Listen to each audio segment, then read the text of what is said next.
What do you make of this way of going about pressuring a country to normalize ties with Israel? I mean, I would think that there are better ways to do this, that it should be more voluntary.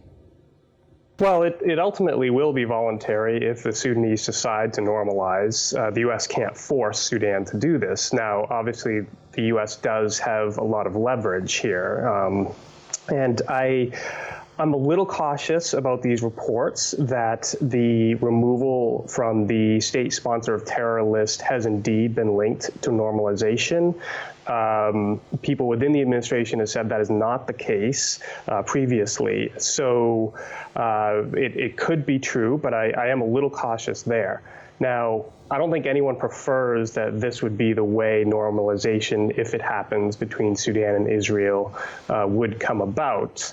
But I also think this is a priority for the United States and that this is something that would benefit Sudan ultimately. So hopefully it happens. Hopefully it is not in a rancorous way. Hopefully Sudan does reap significant benefits if and perhaps when they do normalize. Paul, what is your situation? Do you think this is a good time for the Sudanese to even be thinking about this? Well, perhaps it's the only time because it's obviously tied in with the election.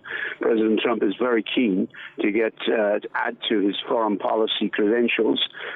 He's arranged the previous deal last month with the UAE, Israel and the UAE, and it would be another part of his policy for Arab recognition of Israel, which would play well to his base.